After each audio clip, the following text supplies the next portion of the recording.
The great metamorphosis of the Emperor Butterfly is complete. Ladies, gentlemen, and variations thereupon, this is Modern Escapism.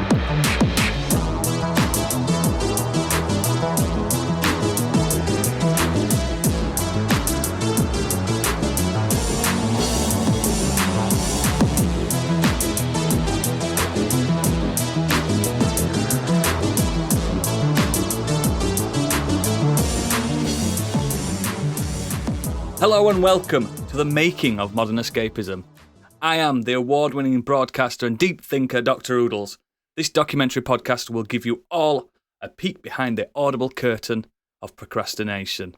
Joining me today, Professor of Social Economics from the University of York, it's Stig. Hello there. PhD in pronunciation from the Panthéon-Sorbonne University in France, and award-winning journalist, it's Dr. Biggie. Bonsoir. Art Master's degree holder and expert in bodily art forms, and scholar of Bristol University is Professor Candy. Good evening, class. And finally, award-winning sound engineer and necromantic druid from the University of Newcastle. It's BSc Honours Gadget. Greetings. Welcome. Welcome to a new month of non-fiction. No laughs whatsoever for the next 5 weeks. Absolute. Stop laughing! Just get it all out. We shall not be podcasting, yes. We shall be lecturing. Yes, welcome to Non-Fiction Month. This episode, we will be reviewing our week in media with The Nexus, then tackling our favourite documentary films / shows. Then we've got the green room for the patrons behind the paywall. But before all that, it's the moment you've all been waiting for this week. It's Biggie's breaking news. You may already know, but he doesn't, because it's time for Biggie's Breaking News. Yeah, boy.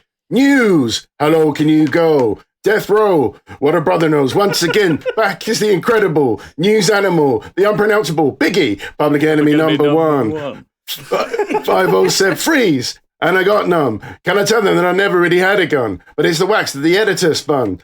Now they got me on a pod because my stories they sell, because a brother like me said, well, Biggie's a prophet and I think you ought to listen to what he can say to you, what you ought to do.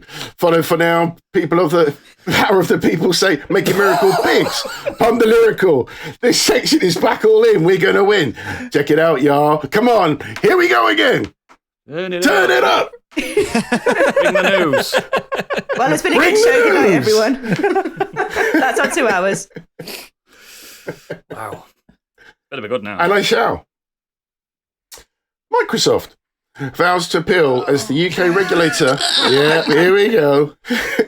Blocks its acquisition of Activision Blizzard. CMA says allowing Microsoft to take a strong position in cloud gaming would undermine innovation. The UK's Competition and Markets Authority has announced it's preventing Microsoft's proposed acquisition over concerns the deal would alter the future of the fast-growing cloud gaming market. Microsoft responded, failed to effectively address the concerns in the cloud gaming sector.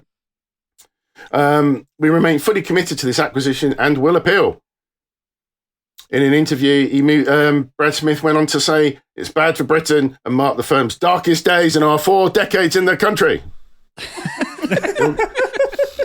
All got a bit serious, didn't it? They really went on a rampage against the UK, didn't they? Yeah, I was on Microsoft's side until now. Go Sony. I can't pick sides anymore. I'm just bored of it. Fiverr says, because the government can override the CMA, Fiverr says they're going to start cozying up to some bent Tories. Yeah, and then Microsoft will be the Tory console. Oof. Interestingly, Bobby Kotick refused to deny rumours that there's a $3 billion breakup fee for Activision should the deal fall through. Wow, exciting. Next, for fuck's sake. Speaking of Activision, Call of Duty PC players have set up a petition and are sending pizzas to draw attention to their plight. PC players have set up the petition trying to get the issues introduced from the Season 3 update. It's all to do with AMD, Vega, GPUs, etc., etc. players are crashing when they're trying to load up on PCs for either Modern Warzone 2 or Warzone 2.0. One player was so desperate he sent a cheese pizza with "Help Vega, please" written on the box to PC support studio Beanox. And he went on to say, "I had a pizza delivered to Beanox with the message because I don't know what else to do." I mean, that's ingenious. Play something else. Yeah. What? There's other games? Well, there is that. I mean, What they can't play is Star Wars Jedi Survivor because that has a major game-breaking bug too. Oh God, and it's rolling it's through. getting negative reviews on Steam for the PC because once again, it's another game that has Man's performance learned how to issues. segue. Yeah, baby. Oh, I mean, it's just a bad month for PC gamers, isn't it? Like, and it's not even the PC gamers' fault; it's the fucking devs and the publishers who can't just do things properly. Yeah, It's getting like that. It's getting beyond a joke now. Ever since The Last of Us, it's just there seems to have just been more and more issues with games coming out. Is there something wrong with like getting it ready for PC? Is it because they're pushing stuff out to be like the best performing? I don't understand because So with PC it's such a weird ecosystem because there's that many different varieties. It's easier for consoles, surely. It's easy for consoles because you're making it for one set of drivers, one set of software, one set of firmware, that kind of thing.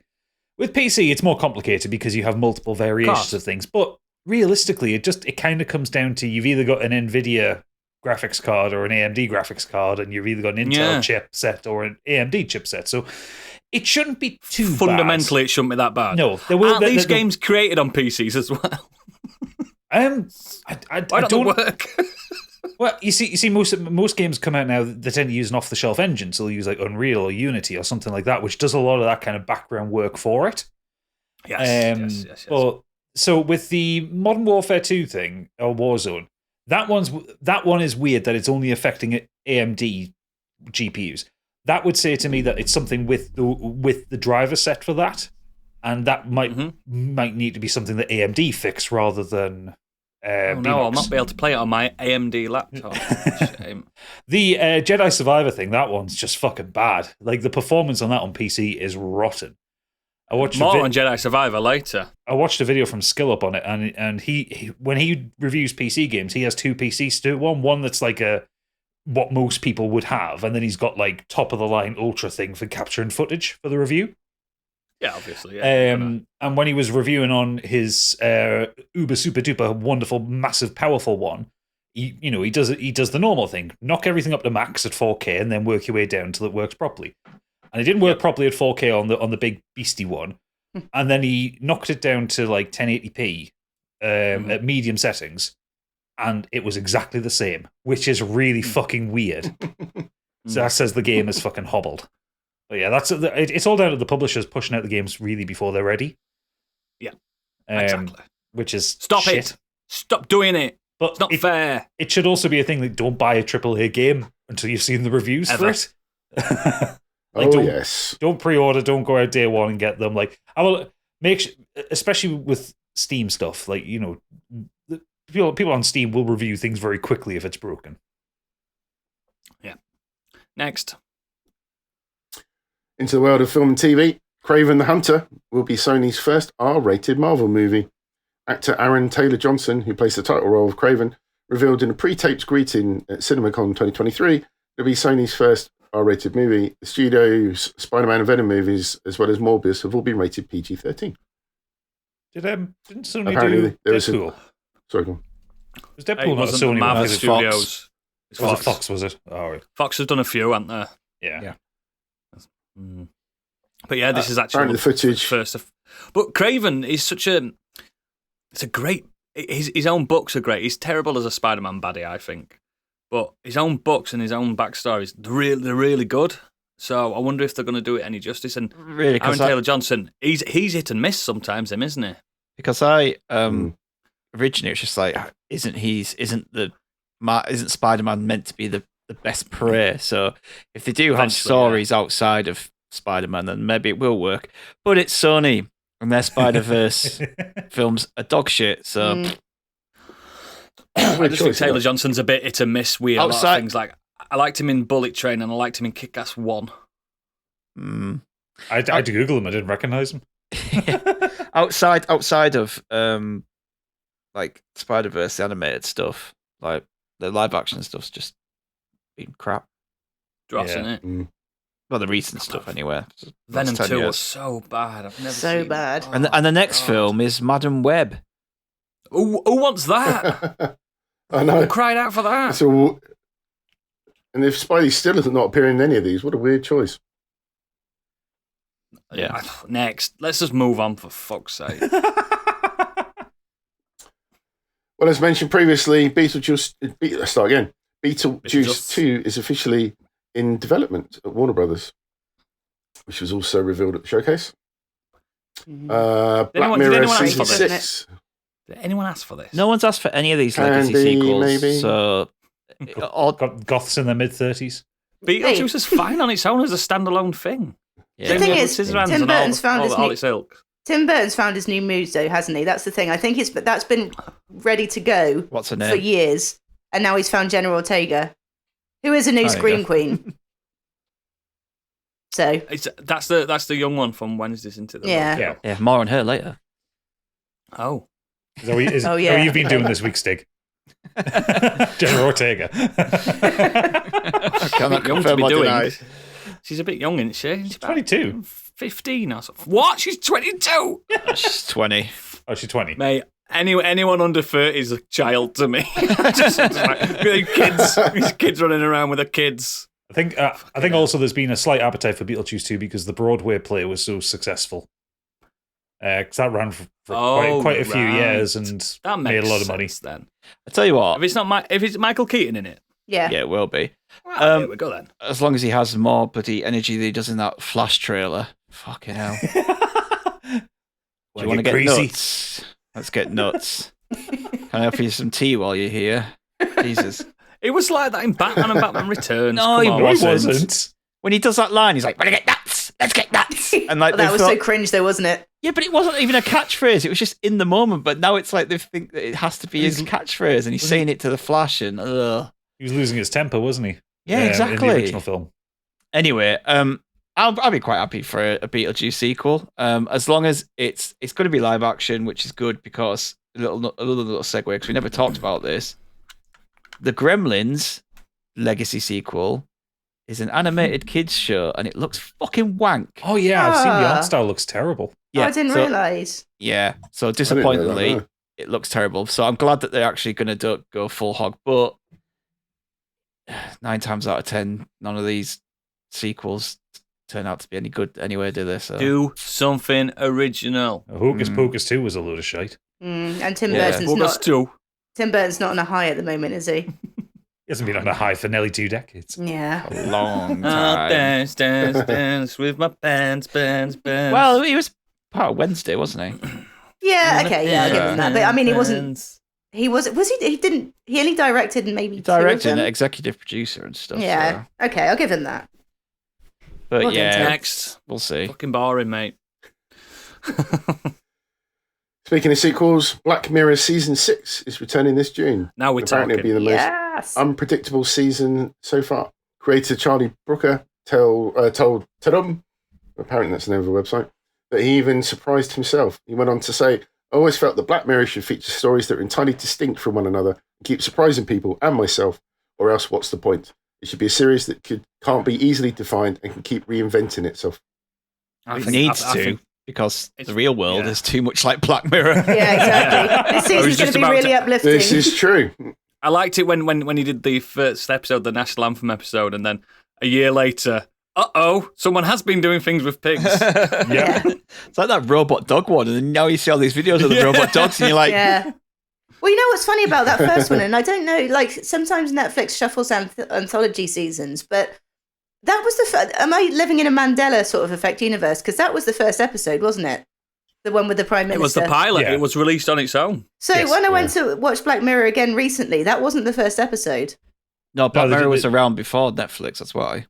Oh, okay. They do cycle them into different It was orders. Channel as 4. well. It was Okay. Channel 4 originally. And the National Anthem one, that was the first one. It was a standalone thing. And it did bucks, mate. Everyone watched Right. it. And then he was like, right, let's get a season done. I still think the best one they did with that was the Christmas special with John Hamm and Rafe Spall in it. Fantastic. That was fucking incredible. I'm not sure I've seen that one. You know, I need Oh, to. it's so good. see It was just ratchet and tension all the way through. The worst one was Jabberwocky. Oh, Jabberwocky were very yeah. good. That was shite. Also, like, what was that one that had her from Jurassic World in it? The social score one, where everyone had to like each other, and like, you know, if you didn't have the right score, you couldn't go to this part of town and shit Just like has that. the worst day ever. I like San Junipero as well. That's my favourite. Makes me cry every time. The problem is as well. I see all this stuff. I'm pretty sure this is where Alex Jones gets all his ideas from, because he seems to live in a Black Mirror episode. Blame Charlie Brooker. Oh, I've seen White Christmas. They're all fantastic. Yeah. Even the worst episodes are not the great telly still. Do you know what I mean? Yeah. Oh, very watchable. Yeah. Cool. I'm looking forward to that, and it's coming very soon. Next month, innit? I think so, yeah. June, next month. Frank Herbert's June. Yeah, absolutely. Next. Here's a weird one. An R-rated series about Christopher Robin is in development. The show features him as a disillusioned New Yorker navigating his quarter-life crisis with the help of weird talking animals who live beyond a drug-induced portal. Why? Sounds great. Why? Because what are they Winnie on? the Pooh public fucking, it's public domain, isn't it? That's So a you can do public what you domain. fucking want. There's going to be loads. There'll be Winnie the Pooh fucking games next. Stupid. Such a bad idea. Next. Bob Odenkirk from Better Call Saul has joined season 2 of FX's The Bear. His Yeah, character Bear's details good. are currently Bear's kept under good. wraps, but the actor is said to be board in the show in a guest role. Yeah, Bear I is watched all literally the one Bear. of I watched it all in one weekend. It's so good. one of the best shows on TV in the last couple of years. Yeah. And The young lad from the American version of Shameless is fucking brilliant. yeah, and adding Bob Odenkirk to it. Just, Yeah, it's only going to get better, isn't it? Yeah. I watched him in that film this week. That film where he goes a bit crazy. nobody. Yeah, it's good. That. Fun in it. Yeah, I like it. It's on my to watch list. It's good. It's worth a watch. Odenkirk's always been good though. He has one of the best moments in The American Office, for God's sake. He's just. Oh, he does, he's doesn't he? just Yeah. great. Yeah, he's basically Michael Scott, but in a different branch. Yeah, it's mad when you look like Because he was going to be Michael Scott originally. Yeah, when you go down Bob Odenkirk's like IMDb, he's guested in fucking everything. Oh, he's the comedian's comedian and stuff like Yeah. that. He's one of them. He's so good. He's so good. And I've been chewing away at Better Call Saul now. I'm quite a good few seasons in now. It's really good. I think it's better than Breaking Bad personally. Mm. And that's so far. I've not even finished it yet, and I still think it's better. It's more watchable. Fucking great. Yeah, it's really good. Next. There's a Dodgeball sequel reportedly in the works, according to Next. Deadline, with Vince Vaughn returning to star. Okay. Why? Don't know. Dodgeball's great, but you don't need a sequel. No, it doesn't It's a need a good sequel. film. It's a good film, but It's a perfect film for the time it was made. Like, and there hasn't really been a film like that as good that's come out. Like, I don't know anyone who's seen Dodgeball and not liked it. Mm. Also, look at Zoolander. Look at Anchorman 2. Exactly. Zoolander too. They'll go back to him years later. God, Anchorman 2 was so bad. Zoolander was worse. Anchorman 1.5 is good. That's the original sequel. Yeah, Zoolander 2 was like, I don't know how you go from Zoolander to that. Like, it's just Zoolander's so good. The it's original one. such a fucking gulf in Brilliant. quality.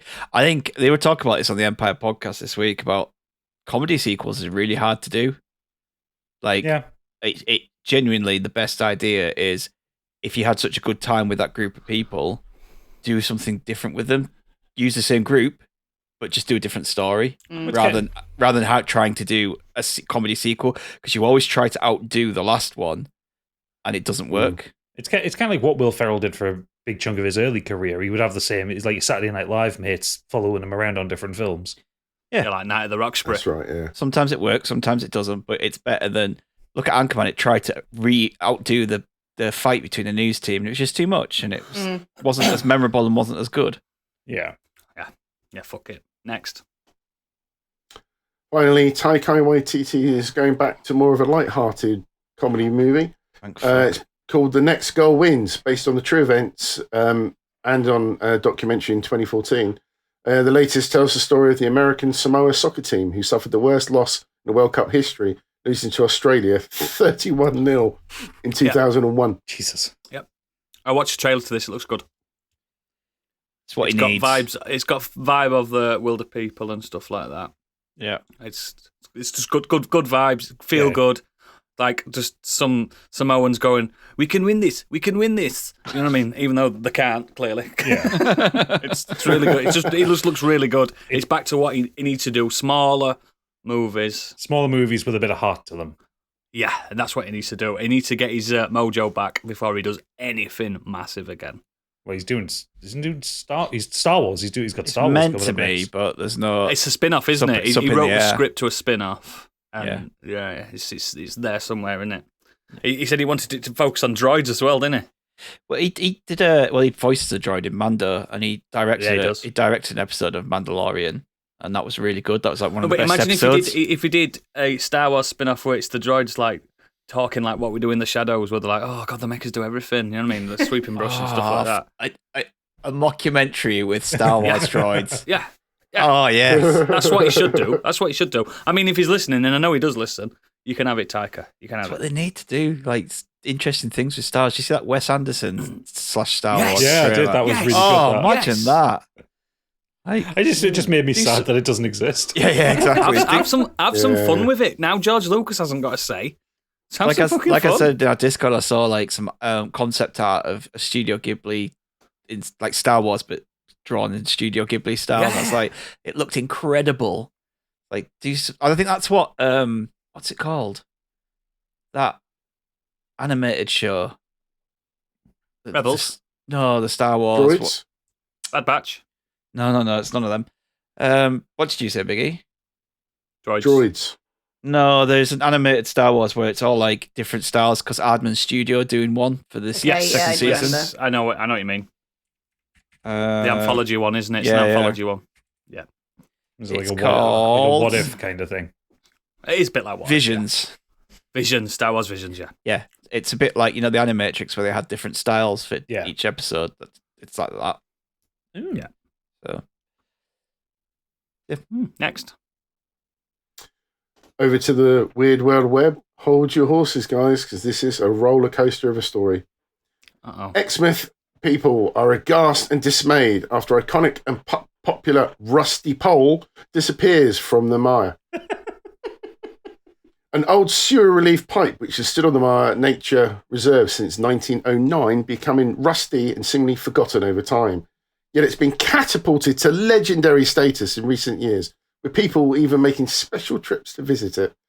The rusty pole even has its own TripAdvisor and Google review pages, where people share their thoughts on its appearance and purpose. One visitor who came to Exmouth a year ago wrote on Google, "It's good to see that Exmouth has preserved its rusty pole in authentic rusty condition." Where the fuck's Exmouth? West Country. I don't know Oh, why makes everyone's sense. laughing. This is a tragedy. This is a real thing to hit the Southwest. We used to have picnics by it, the old rusty pole. It sounds like a sex move, doesn't it? The Yeah, old but rusty Candy, you know pole. what a rusty pole is, don't you? Yeah, I'm afraid I do. Oh, it's all right then. It's all right. It's just, it's gone missing. They went on to say, so many rusty poles in other locations have been ruined by gentrification and paint, but this remains as a rare and traditional seaside attraction. I was impressed. Don't miss it if visiting the area. Bring It our was. rusty It's poles gone. back. It was the The rustiest West Country folk are fucking weirdos. It's the Okay. cider. Have you not seen the Legend of Bude Tunnel in Cornwall? No, because I don't pay attention to that part of the world. Okay, so it's a big Sainsbury's, right?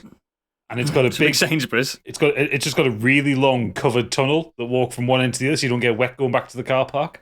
But people have like just gone mad on like TripAdvisor, like claiming it's like a World Heritage site and shit, and Fuck people are making off. got to make your annual pilgrimage to the Bude Tunnel. They've got nothing there, have they? They've got the absolutely West- nothing. The brains So are they're just rotted down like, in the West Country. This Sainsbury's, man. You can get your best cider ever at this Sainsbury's. The best scrumpy you can fucking money can buy. Me babber. Fucking joke, man. What joke of a place. Nah, you haven't lived. One day you'll wish you had a tunnel. We've got the North. We've got the Angel of the North. We've got Umber Bridge. We've got fucking architecture up the wazoo. We've got Jorvik. We've got so much up the North. Yeah, We've but got you're the always best fucking wet, fucking though. Ports. We're always wet because we like to keep things clean, not rusty. That rusty pole's going to be found in someone's loft, isn't it? Like years down the line. The World Cup was. There was a thing local to us. There was a reef, like a really good like metal reef, but the reef couldn't move. You know, like a war memorial in our village, and it went missing age, and in fact, it went in some smackhead's garden. It's so fucking. I'm like, why? You're so heavy. Your local monument is that Simpsons statue. Yeah, in that garden. You saw it on the way out. It's some surreal. They're all just sat on the sofa, aren't they? You told us about this when we dropped him off. When you go back up that hill, just look in that house because you couldn't see it on the way down. So on the way back up, you go look at the house, and it is just a statue of the Simpsons on their sofa in someone's garden. They're all about 6 foot tall as well. Massive, huge statue. I once, because I know the person that lives there, and I went to an house party once. I fingered a lass on that couch. So there you go. There you go, on the Simpsons couch. Poor Marge. You heard it here first. Oh God, Lisa. Just a bit of heritage, that's all. It's just a bit of Pontefract heritage. Come on. We've got licorice and Simpsons couches. That's all we've got. And the Haribo factory. Yeah, because of the licorice, mate. That's the only reason why it's there. And also And diabetes. Scampi Fry's fingers. Yes, exactly. Oh, I love scampi fries, man. Oh, God. A bag of scampi fries. Come on. Is that the news? That's it. Fantastic. What a pace. Let's get on to the Nexus. I'm going to start the Nexus because I've been playing the new hotness. Not on PC, though. I've been playing Star Wars Jedi Survivor. It's a AAA game on PlayStation. Of course I'm going to play it. That's what I do. I traded some things out. I didn't pay fucking 70 quid. Not a fucking chance, mate. I did contemplate picking it up the other day when I was in Asda. It was like £62. I'm like, I don't want it that much. Yeah, it's not worth it, is it? It's not worth that price. So I ended up paying like 3 quid towards it. So I'm like, yeah. It's worth that price to me. Yeah, exactly. So yeah, I'm about 4 hours in, barely Oaks. It took long enough to install. It took a long time. And there's a 70 gigabyte download and all sorts, even with the disc. So Isn't the game like 150 plus? 150 gigs on gig. there? Yeah. So on the disc, it's not the whole game. You have to download No, it's half of it. It's half of it. You can play the disc more or less straight away, but you can't get past a certain bit because it's still installing and stuff and downloading. Which again sucks for people with bad internet. Oh, yeah. But yeah, so Star Wars Jedi Survivor, the sequel to Jedi Fallen Order by EA and Respawn. Let me just get this off the top. I fucking love this already. I love it. Genuinely love it. So I really, really like the last one. The last one was like a Souls Metroidvania rip-off type thing with a Star Wars sheen to it. The lightsaber combat was fine. It was absolutely okay. The timing windows are not something that like me and Gadget that play these type of games would get on with that much because I find a bit of a they're struggle. not precise. They're not precise enough. They're not what we're used to. They're not Sekiro. Guess what, Gadget? Is it Jedi Sekiro Survivor now? is Sekiro. Shit, I'm gonna have to buy it now, man. It's like this. Do you know when you can just parry? Yeah. It's just if Fallen Order's Demon Souls, this is Sekiro. So now don't let that put you off. It is not a difficult game. They've not gone for the hardcore crap checkpoint system in this game anymore. They did on the last one. This is the most accessible Souls-ish like Metroidvania you could possibly play. There's so much accessibility. You can skip complete bosses. You can, and you don't lose anything for it. You still get the achievements for skipping past them and everything. There's arachnophobia mode, which I tried. It makes the aliens hilarious in a cool way. You know, like that. There's these like proper spiders. And I thought, hang on, let me just see what this looks like with arachnophobia. It turns into like a fluffy bear, 4-legged creature. And it's cute. It's cute. So it starts off very cookie cutter, where it's showing you the ropes. Now the traversal is bigger in this; it's bigger and better. It's not 90% combat, 10% exploration on this. It's 50-50. If you like Uncharted and how the traversal works on Uncharted, that's what this is. And eventually, it starts turning into Titanfall traversal. Now you're talking about language. Yeah. Well, these are the guys that did it, aren't they? I know, and I'm still salty we don't have a Titanfall 3. If it makes you feel, if you want to understand the traversal, there's an achievement for staying in the air for 60 seconds without touching the ground. Oh, nice. That's what the traversal's like. It reminds me of, it reminds me of when you're out of, is it BT? Yeah. The BT? Yeah. When you're out of him and you're just the guy and you're running around, and remember that level where you're in the factory? Yes. Every single level's like that. It's so like precise, and is it also like precise traversal? Like, because with like with Uncharted, it's very much hold forward and X. You know, no, it's precise. Kind of does it all for you. You can move, you can move back, you can flow back. Because again, you can stay in the air for 60 seconds. You know what I mean? That's because it does a perfect thing. What these Metroidvanias and all these games do. It starts off, you've got all the powers that you had from the original. There's no amnesia. There's no craziness. You are a fully fledged Jedi Knight, Cal Kestis. The guy that plays him, somewhat Monaghan, I think he's called. He's pulling all the punches on this. His voice acting, his emotion is fantastic in this. And I've got to a point now where I think, he's up there with some of my favourite Jedis already because he's older. Yeah, it's about 7 years later, basically. So it starts off like I say, Uncharted, blah blah blah blah, bit of combat, and you think, it's just like the original. No, it's not. It's got builds, Gadget. Oh, builds. So there's 4 builds I've unlocked so far. There's the single lightsaber.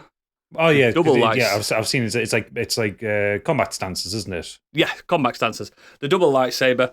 They break the lightsaber in dual wield. Oh no, I've got more. I've got the Kylo Ren one, nice. With the hilt, and I've got the get ready, a lightsaber and a blaster. You've got guns in this, Biggie. There's guns in it. Oh, because he's gone away from his Jedi roots, where he's massive like we don't use blasters, they're imprecise, the horrible weapons. Nah, not when Empire's kicking off, mate. He's got guns. And I've opted for, because you can only choose 2 stances between like checkpoints and stuff like that. I've opted for the gunslinger and the Kylo Ren, which is more like a tank, like a warrior, double-handed. Right. Yeah. Really good for blocking. Sekiro, like you've got a katana, as if you've got a katana. But there's so much you can mix up and match and stuff, and the skill trees are not ridiculous.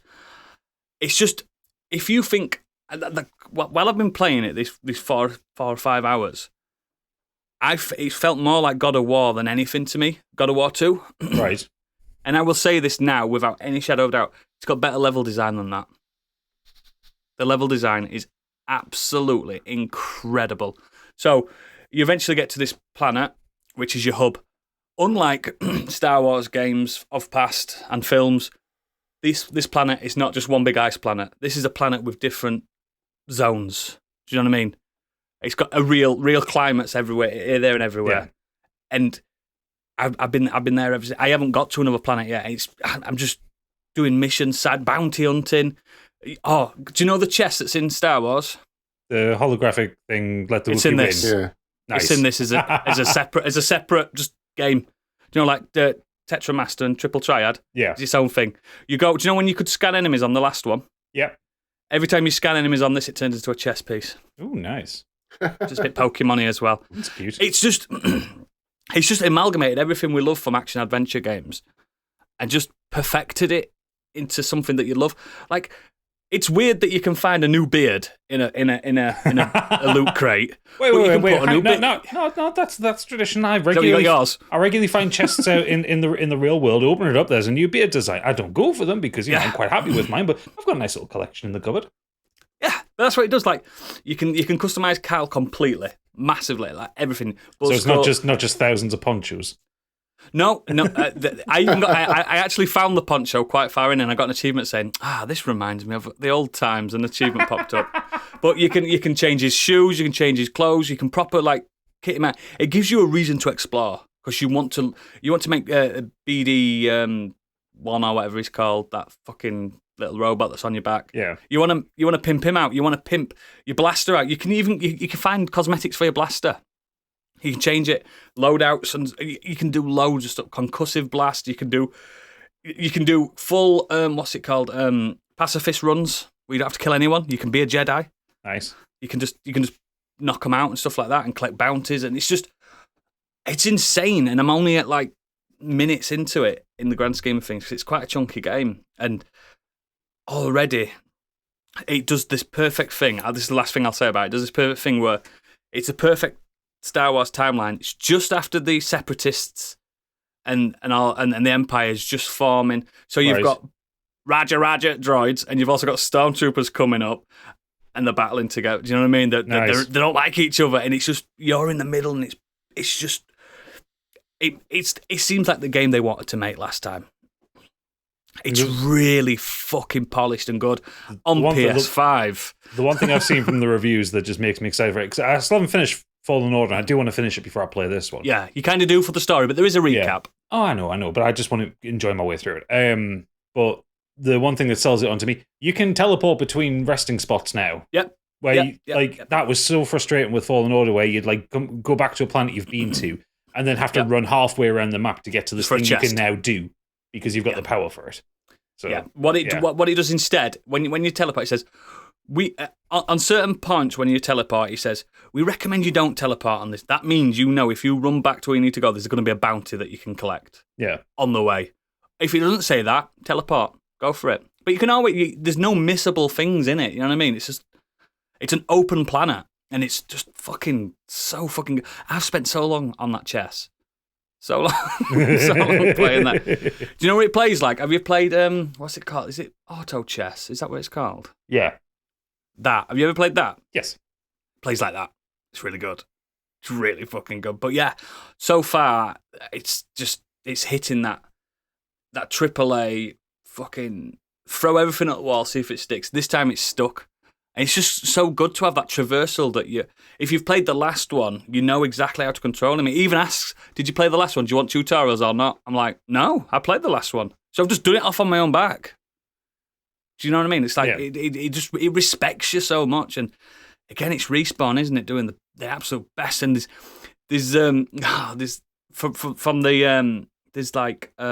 Easter eggs to Titanfall as well, which made me sad. Made me sad. But yeah, really good. I think it's fantastic.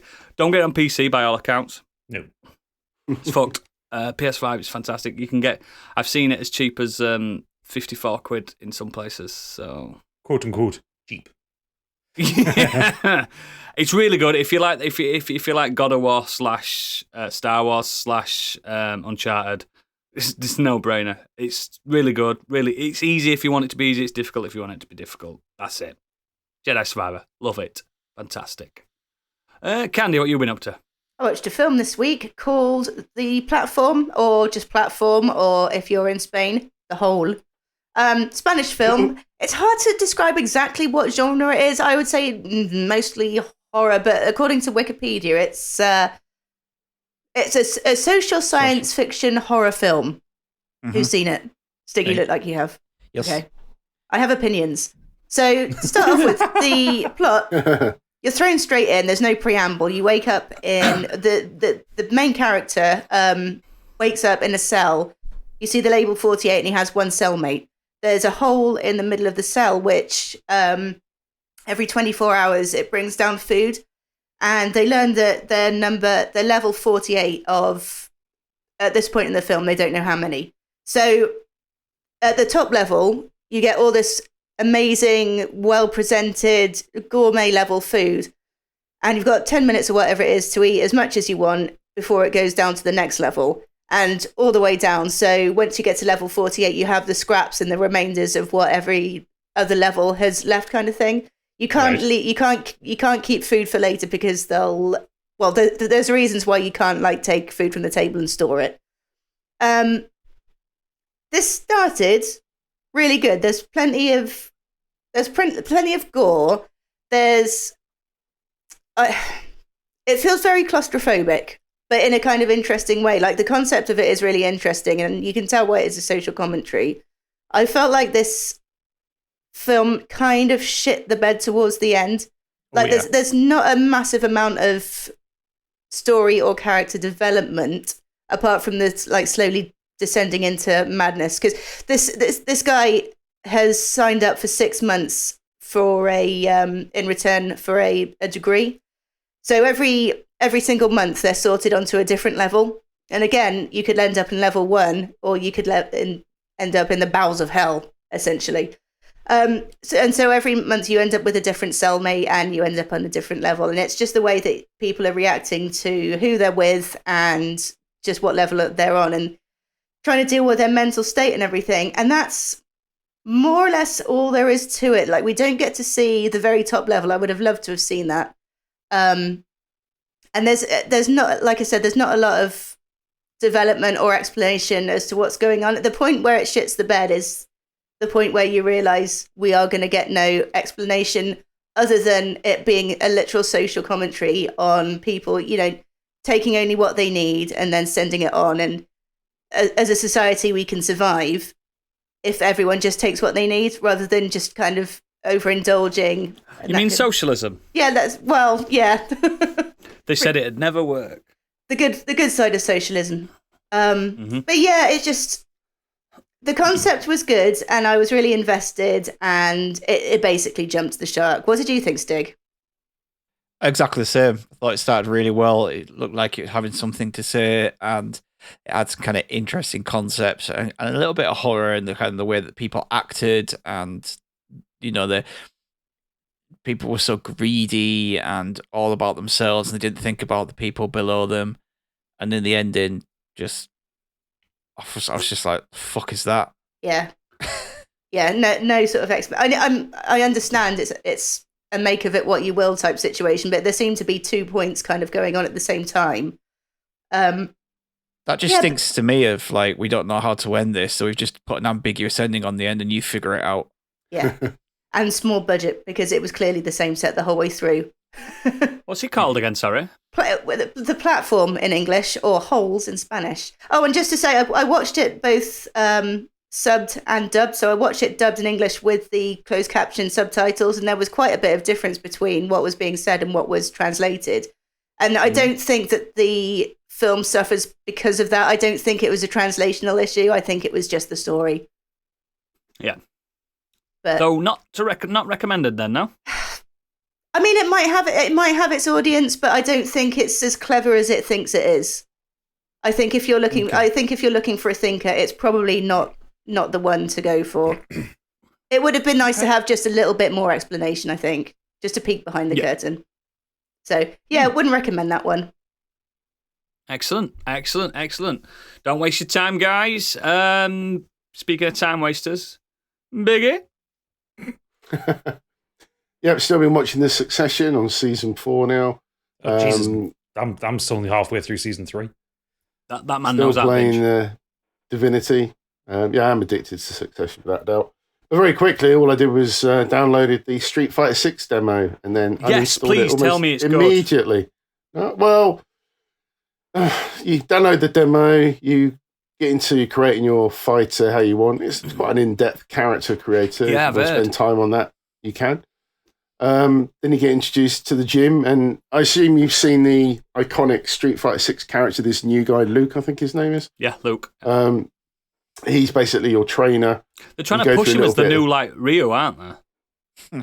Yeah, and you go through a little bullshit training with him, and then after that you get told to go out into the real world and meet other fighters to learn your do you physically walk around? And that's as far as I got, because you start to walk around, you bump into some characters that you can learn some skills off, and the voice sync is awful, the graphics are shit. God, don't! And I thought, fuck this is not aimed at me, and uninstalled. This is why I was saying to Stig as well, I think Tekken's probably going to be the one this year. looking right. Have you seen it? It looks incredible. Yeah, Tekken looks just Tekken. No fancy gimmicks running about. No, because obviously remember that Street Fighter V, it launched with no content, and this time they seem to be pushing content at you that you don't want. Tekken is just Tekken, man. Well, yeah, but Street Fighter V also released with no content, and then they started charging you for all of the content. Exactly. I mean, I admire them trying to do something a bit different, because I think the biggest problem people had with Street Fighter 4 to 5 was it was essentially the same game. So at least they're trying to do something. But yeah, Tekken, man, like when they showed that trailer and like this is looks insane. In-game graphics, it's like wow. I mean, Tekken's always pushed, hasn't it? Like Tekken 3 looked as good as a PS2 game on PS1. You know what I mean? They've always pushed. This has gone for a sort of Fortnite graphic art hip hop kind of look and feel. You're going to the street, and you're running around like FIFA Street, almost FIFA Street Fighter. Yeah, FIFA Street Fighter. It also felt a bit like PlayStation Home. You know, that sort of hub. Shite! Load of shite. And the first girl you meet has got like pink hair. She's wearing a hat. So when she started talking, and her mouth just opens up and down, up and down. And I just Japanese, So yeah, I'm sure the fighting itself is probably fine, but save his money for Tekken, Estig. Aimed at me. So yeah, wait for reviews on that one. I feel not impressed. I like to see Paul in Tekken with his hair down. Lovely, stunning. Yeah, I'm not sure about that yet. Stunning. He looks awesome. He looks like an old man. Run out of gel, hasn't he? That man's 70 years old. Had his gel taken off him at customs. Excellent. Gadget, what you been doing, bruv? So I continued on my Hollow Knight adventures. I've now beaten the game 100%, and the first of the DLCs. Started the boss rush mode, and then realised I've beaten all these bosses. Maybe I don't need to do this immediately. But it is good. I've beaten the first Pantheon, but I stuck on the second one. It's a lot. Yeah, second one's probably the hardest one. Honestly, mate. I really did enjoy the fight with the two nail masters that you get at the end of that one. So much better, isn't it? It's so fun, that fight. Man. Ironically, I'm stuck at the third nail master one, the painter, painter shield. But yes, it's just a fabulous game. So the things I've done this week, I've only been kind of little things. So I'm going to rattle off two quick ones here. Better be quick, bruv. Oh yeah, they're quick, mostly because I've only put a couple of hours into both of them. The first one was I started playing The Last Case of Benedict Fox, because that came out this week on Xbox. And I uninstalled it very quickly afterwards. I did not enjoy that game at all. Oh no, I've been looking forward to that. I didn't even know it came out this week. Yeah, it came out on Thursday. So it's a Metroidvania with kind of eldritch horror-y vibes to it. You're exploring Benedict Fox's the mansion of Benedict Fox's supposed father. He doesn't know who his parents are. He has this creepy eldritch horror beast that comes with him. I think he calls it the Passenger or something like that. But it's like friends to it. It's a bit like the Venom symbiote. It talks to him and it gives him kind of advice and takes the piss out of him. That kind like that game, The Darkness. Yeah, but it's a bit more genial about things. You end up then traveling into limbo. You find your supposed father's corpse, and you go into his memories and into limbo, and that's where the bulk of the combat and all that kind of stuff happens. I think this is a symptom of me just coming off Hollow Knight, because I thought the combat fucking sucked. It was janky, timing was really hard, and not in a way like, oh, it's a hard game, you've got to get good. Like, it just didn't make sense to me. Some enemies I could block, some enemies I could dodge through. Not most of them I couldn't. Dodge is on the right stick. It's not on the button. So I'm getting fucking murked all the time while I'm trying to attack and then dodge. Yeah. Not having it. Get good. I beat the first boss, which was a giant anglerfish, and it wasn't particularly fun. And I just got to the point where I'm exploring through the mansion, and even like the exploration mechanics weren't good. Like the movement isn't smooth. I just didn't enjoy it. I really didn't enjoy it. It's got like mixed reviews on Steam as well, and yeah, I don't think it's not a winner, that one. Not a winner. I'd avoid it. Okay. But it's on Game Pass if you want to try it. Like, you're not losing anything by trying it. The other thing I started, which I am enjoying, is Yakuza Like a Dragon. Okay, Yakuza Like a Dragon. Yes. So this one is, it's Yakuza 7, and it's the first game to move away from Kiryu. You play on this one Ichiban, who starts the game as a low-level grunt working for a low-tier family in Kamurocho. I can never get that right. Who gets sent to prison because one of the higher-ups in that family kills someone supposedly higher up in the clan, which apparently is bad form. So Ichiban gets sent to prison in his stead because they don't want to send the captain. That makes sense. And he's very happy to do it. For some reason, he spends 18 years in prison for it. I'm not sure I would be that happy to spend 18 years in prison. And his hair grows. I'm only into the middle of chapter 2 at the minute, so I don't really have much to say about it, but I am enjoying it. The Dragon engine has never looked better. Like, it looks really good. They've done it, especially the face work. The face work is so much better than it. I like Ichiban more than I like Kiryu. It's because he's daft. Well, it's not necessarily because he's daft, it's because What's his favourite game? Dragon Quest. Yes! Yes! Which they bring up several times in the opening chapter. All the way through the game, mate.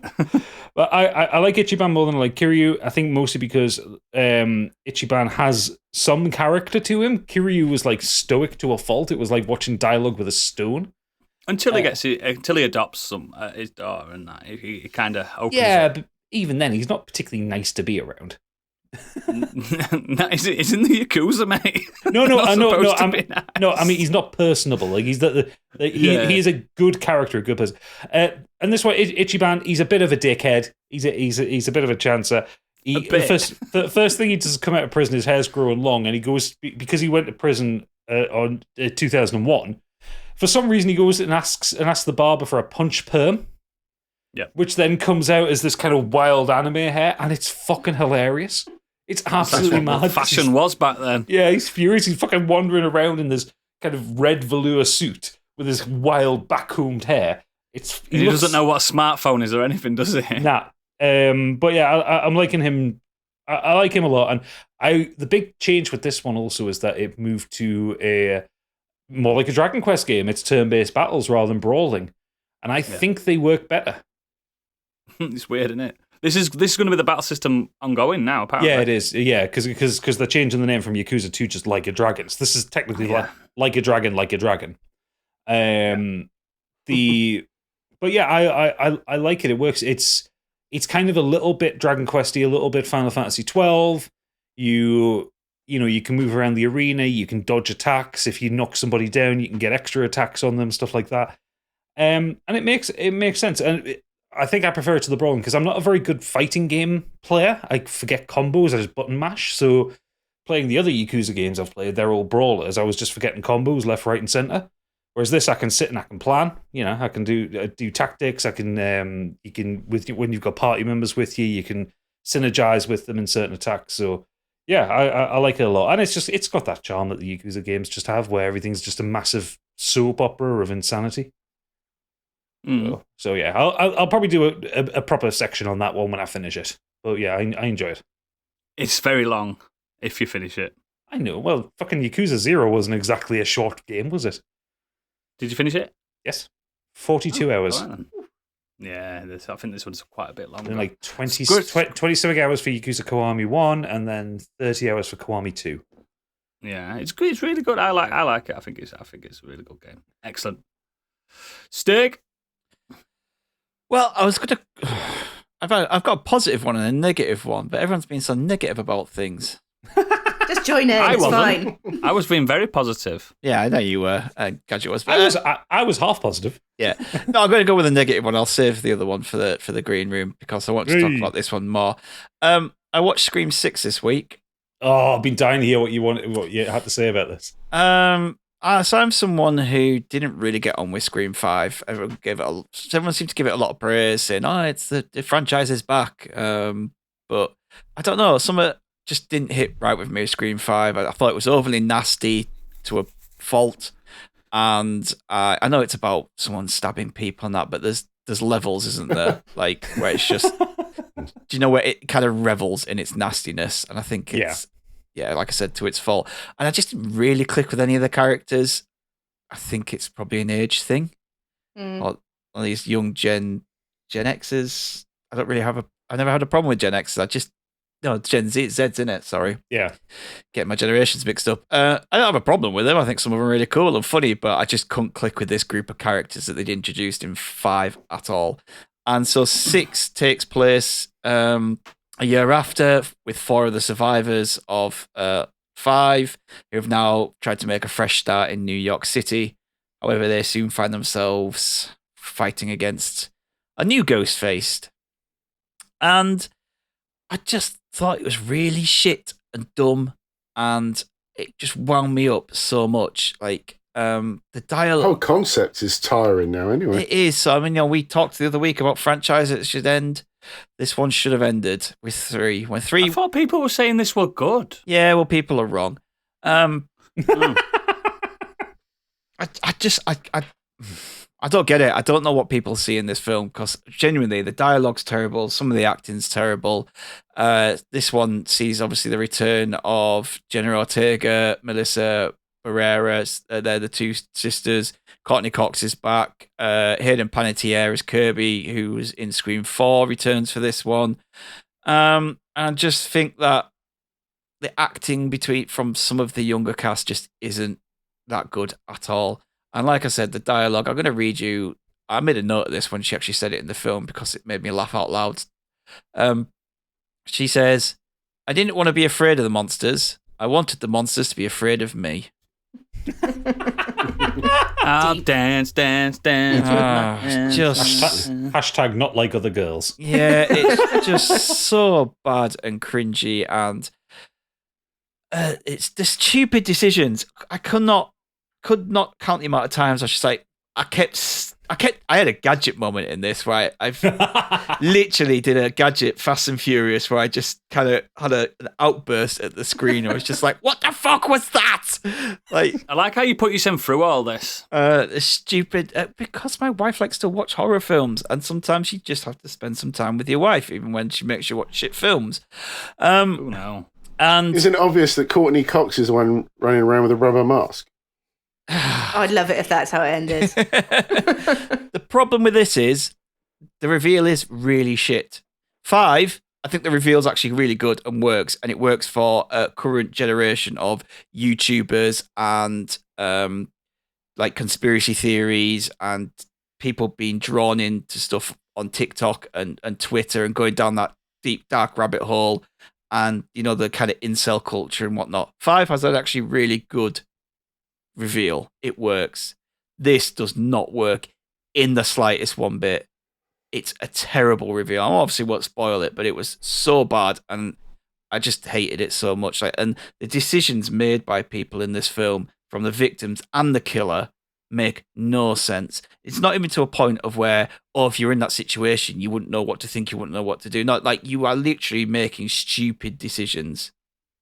And takes the mask off, and it's Officer Doofy from Scary Movie. Yeah, it's on that line. Honestly, it's terrible. Is it one of those films where they've basically thought of the set pieces and then tried to work it backwards into a story, and it just doesn't hang together? Yeah, I think so. Like, there is 2 moments in this film, and the one that made me like react viscerally was twice somebody alerts the killer to their presence before they shoot them. Twice. So rather than just shooting the killer who's trying to stab someone, they go, "Hey!" And then the killer has a chance to look and get away. Fucking hell. And I was just like, if you see your friend, someone's trying to kill your friend, don't alert them, just fucking shoot them. Yeah. Especially in America. Yeah. Like, and one of them, like, this is right near the beginning of the film, he gets killed for it, so it's his own fault for alerting the killer. That's what you get. But yeah, I just can't. I really can't. Like, just end this fucking franchise. Stab it to death. Unfortunately, it's not good. And I don't understand anyone who thinks it is. Oh, that's a bummer. I remember What's Courtney Cox going to do if they end the series, though? She's got nothing else on her plate. She's got plenty of money. She don't have to worry about that. just sit on her millions from friends. Mm. Yeah, I remember I think I was pleasantly surprised by, like, it wasn't anything amazing, but I remember being pleasantly surprised by 5, I think. It's got on Rotten Tomatoes, it's got 60-something%. What Scream 6 is 77. 77, sorry. 77 from critics, 91 from audiences. You must have watched a different film to me because it's just not clever anymore. Like Scream 1 was really clever. Scream 2 carried that on. Wasn't as good, but it kind of carried it on. And they just, I don't know, like, whatever. It's crap. Excellent. Don't watch these things that people say are crap. Don't play these things that people say are crap. Only play and watch the good things. We do it Let's for move you. on. We do it for them, don't we? We do it for that's you. what I hear. We're We do public it for you. service. We're going to move on to the main topic, and this week is the first week of non-fiction week. I'm sorry. The first week of non-fiction week. Yes, and we're going to be talking about basically documentaries, films, TV shows, even like video essays on YouTube that we love. And I'll start off because I've only got the one, and it's one that really, it's quite modern in grand scheme of things, but I adore it. It's a horror documentary called The Planets. And you'll know why it's a horror very soon because I'm scared of space. Yeah, it's a horror for you. Yeah, it's not horror. It's a television documentary series about the solar system presented by Professor Brian Cox in the UK. And do you know what they got in the American version? Who? Zachary Quinto. What?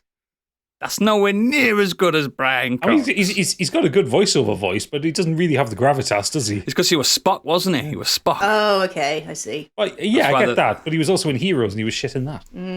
Siler. I was good in Heroes. He was good in season 1. I did like Heroes. But yeah, it's a documentary, obviously, about the planets in our solar system, directed by Stephen Cooter and Martin Johnson. And believe it or not, guys, it's one of my favourite documentaries, and it's from the BBC. It's rare for me, that, isn't it? It's rare for me. However, I do own them on DVD. I didn't watch them on the BBC. I think it's in conjunction with PBS as well. I think PBS is an American one. I don't know what that means. PBS? Public Something Broadcasting like Service. Peanut butter that. sandwich. Shite. Peanut butter sandwich. Absolutely. Yeah. So, yeah, Brian. If you don't know who Brian Cox is, he's basically the rock star physicist, isn't he, of Britain? He was in D-Ream, the band D-Ream right. from the 90s. D-Ream. I mean, things can only get better. Yeah, the Tony Blair anthem. Things can only get better. Fucking 90s. He was not from them, was he? Yeah, he's a keyboard he's from player. D-Ream. Keyboard, yeah. No way. Yeah. I did not. Yeah. Wow, did not know that. And he's an astrophysicist. And for me and for my money, I've read loads of his books. I've got one of his books right here to hand. This one's The Universal: A Journey Through the Cosmos. I think he's probably the best astrophysicist of our generation. He's really approachable. He dumbs it down for people that need it dumbing down for. But he also doesn't make you feel stupid when he tells you stuff. Well, like Neil deGrasse Tyson does. Neil deGrasse Tyson is a bit too cocky for my liking. He's an arsehole. He's just a bit like, as if you didn't know this. I'm like, dude, you're an astrophysicist. I sell phones for a living. Do you know what I mean? How can I relate to that? But yeah, it's a documentary. It's a 5-part documentary as well. I think they're an hour each episode. I've got them all on Blu-ray. And I don't know if you've seen The Planets. It's not personally. It's They're stunning. too flat. Wow. Stop that. I was there for the Big Bang. I wasn't going to say it, but I'm glad you've said it. Now, anyone that knows me and listens to this podcast, know I've got megalophobia. I'm scared of open expanses and giant things, and the cosmos and the planets and the solar system and the galaxy and the universe frightens the fuck out of me. But I'm morbidly fascinated by it. I'm exactly Do you the know, same. the reason I love these, because it goes in depth. Every episode's different. It starts with, you've got Earth, you've got the outer planets, you've got the inner the gas giants, blah, blah, blah. He's peculiarly obsessed with Saturn. Peculiarly obsessed. But then again, a lot of astrophysicists are obsessed with Saturn because it's the miracle of the solar system. Everything about It's the Saturn. coolest looking planet, isn't it? It's wild. It's just a wild planet that shouldn't exist, but it does. And when I watch this, I'm morbidly fascinated by, like, if you're ever down, you're ever depressed, just think about how insignificant you are, and it makes you feel even more depressed. No, I'm joking. It personally makes me feel better that we're all just that little bit part of nature. Do you know what I mean? Do you get what I'm saying? Yeah. It's like your tiny problems, like, oh no, she doesn't fancy me. Oh no, I forgot to pay council tax. Oh no, this, that. It's nothing. It's nothing. It pales in comparison to how small we are when you see just our local solar system. Do you know how long it takes for us to get to the dwarf planet Pluto? Do you think how long it take? Ages. 10 years. No, More than 10 years. More than 10 Oh, it's years. 5 years So- to Mars, isn't it? It's about 14. No, it's not. It's not 5 years to Mars anymore. 9 months to Mars. Oh, okay. Yeah, it's about just under a year. Used to be. It's 30 seconds, I heard. Used to. Hey! Bury me. Just to get to the just to get to the Earth cloud, just outside the edges of our solar system. I think Discovery's only just got there. Do you know what I mean? Yeah, Voyager hit it. I think it was Voyager. That's it. Voyager. Voyager got there, maybe 23 years after it left? Something Yeah. like that. And that was after Just swinging think- around the sun and going back across. Yeah, and using the gravity of the actual sun. And this is what fascinates me. It's the talk of all this. And my favorite, believe it or not, my favorite episode in this documentary is the Earth one, because how lucky are we? Do you know the mathematical equation that Earth exists and we exist is? I think it's one in a goggleplex. A goggleplex is a number that you can't quantify. Do you know what I mean? It's a number that continues to keep going and go. You can't even write it down on a piece of paper. That's how infinitesimal it is that we exist. And it's fascinating that astrophysicists use, and I've had this argument on our Discord, like, I think space travel is a waste of time, but I don't think space discovery is a waste of time. You know what I mean? Probes, things like that. But I think sending a man to Mars is the biggest waste of fucking time. Why? It's just for territory. They're sending people to Mars so that they can mine it. They can be the first people to mine it. Yeah. They're not doing it for science, are they? Really? They're doing it for profit. Well, but sending it's probes, discovery in that, isn't it? It's about It's still discovery. For now. Yeah, exactly. Sorry, I think this. we've got 43 It's too much. 40 years. Go on. 40 years time, and Zephyr Yeah. and Cochrane will have invented warp speed. So Yes. we're Yeah, on track. Yeah, it's true. We're on Very track. true. We're on track. We're getting there. We're getting our lifetime, guys. Our lifetime. Yeah, we should all still be alive, yeah. Yeah, maybe not me. But I think it's just fascinating how us on Earth they use like Neptune, for instance. That it tells us about natural gases on Earth. It tells us about just everything about it and the building of the and that's what this documentary does. It does the perfect, simplified but also intelligent analysis without any religion. And I'm sorry to say it, I am an atheist, guys, but I'm sick of these American documentaries that pop up and they'll say, some say the Big Bang is why we're all here. Stop, you don't have to say some say. They do it because they're scared of the public, because obviously Americans like 90% Christian. This documentary just goes, so the Big Bang happened, right? And this is what's happening now. It's ever expanding. There's no God. He doesn't outright say no God. He just doesn't mention it. Do you know what I mean? He doesn't mention it. Isn't it enough that we name the planets after pagan gods? Just accept that. Have that. That's all you need. But I just think it's perfect. And the music, the whole soundtrack is by Muse, which a lot of people don't realise. The band Muse. That. Yeah. All the ambient music and everything's just Muse. The intro's a track called The Void, which is the scariest thing in my mind. The Void. The Void is frightening. It scares the fuck out of me. But I just think it's sensational. And it's 2019. It's not an old documentary at all. But if you've got any interest in just our local cluster, which this is how weird it is that astrophysicists just call it the local cluster, as if it's like you can nip to I'm nipping to Neptune. Do you know what I mean? But you can't nip to Neptune. It's just, I just think it's a sensational documentary, and one of the only BBC documentaries I own and can outright say That's probably worth your license fee. And that's it. That's my document. So I want to know what you guys are thinking. A man that existed long before documentaries existed. Biggie. What's your favourite? How the fuck can you go next after all that? So yeah, I mean, obviously I'm a big hip hop fan, so I mentioned it before on the pod. I wanted to mention Hip Hop Evolution, which is currently on Netflix. It's good, isn't it? So far there's 4 seasons of it.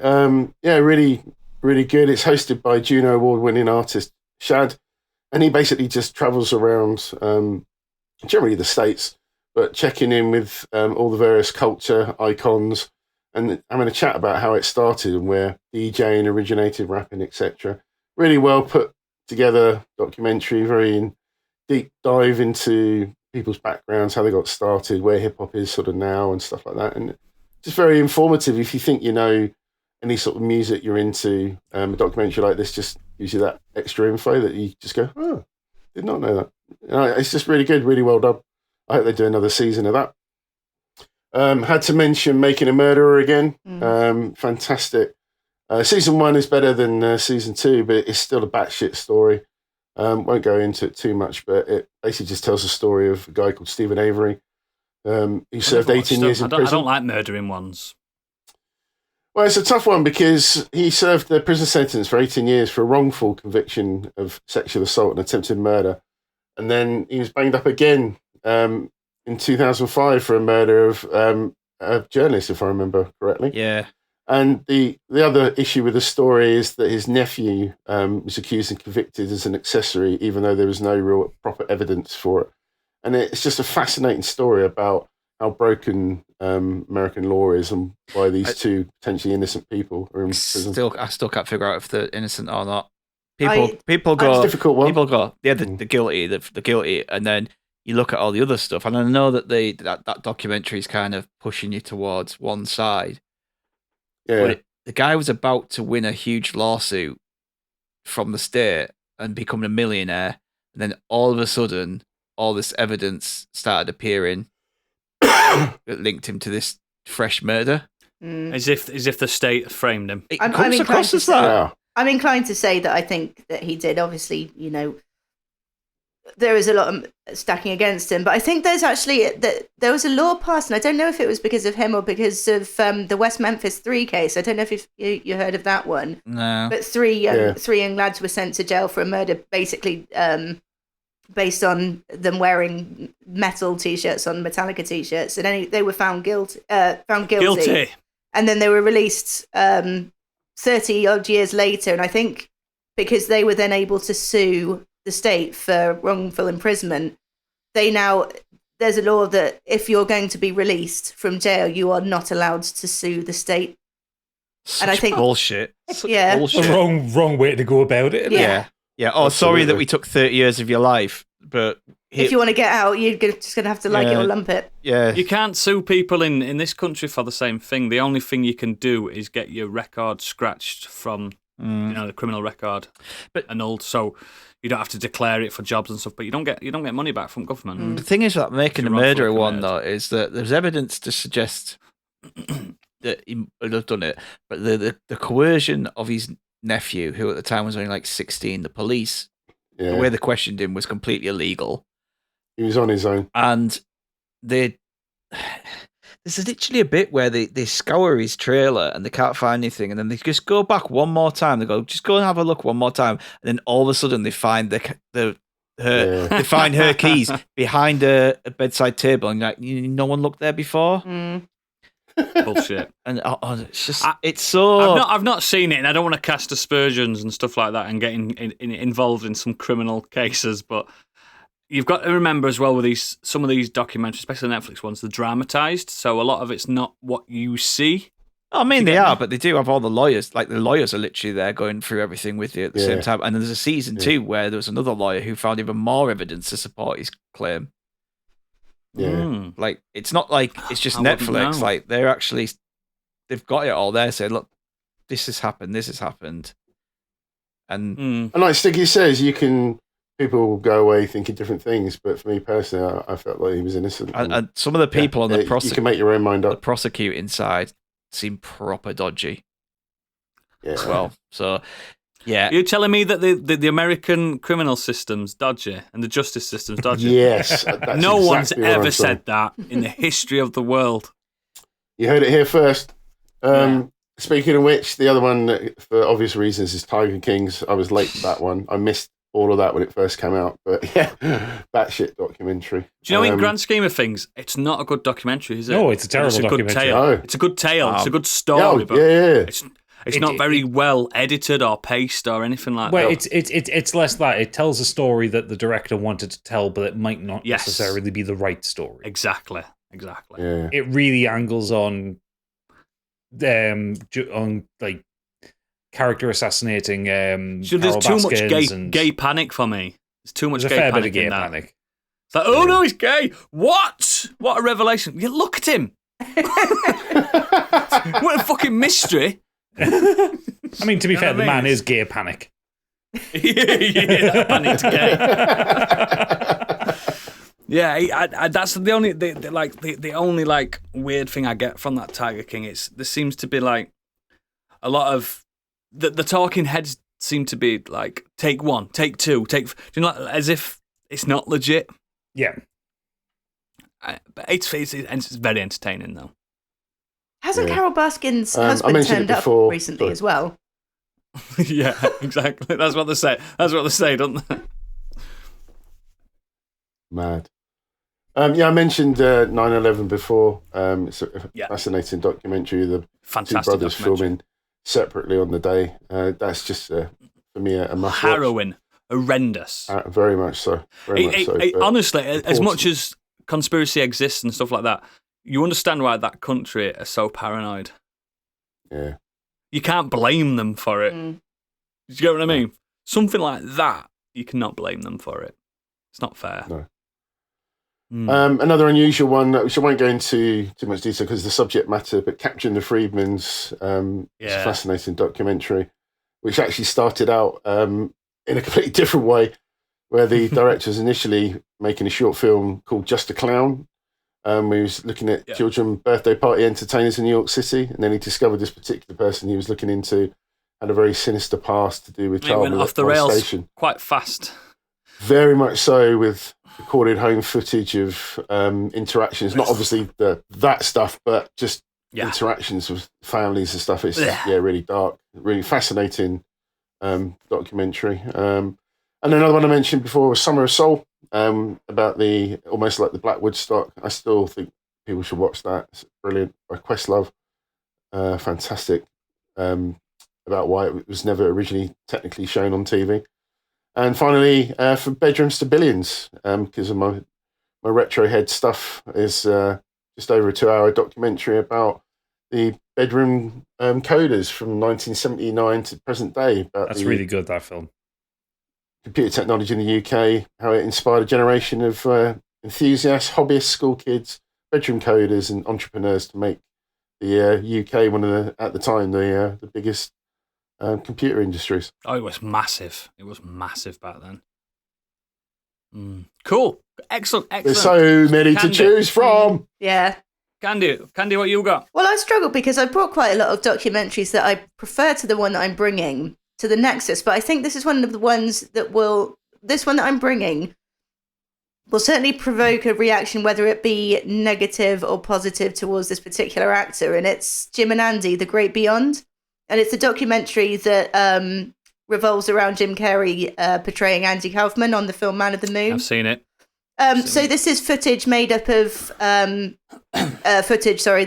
Jim Carrey had stored in his offices for 20-odd years. And It's the method acting documentary, isn't it? it is method acting gone wild. And the reason this hadn't seen the light of day before is because Universal put a halt to it. They did not want this getting out. They did not want people thinking that Jim Carrey is an It made arsehole. Carey look insane, didn't it, as well? It's a crazy, batshit crazy actor acting batshit crazy whilst playing an arguably even crazier comedian, Andy Kaufman.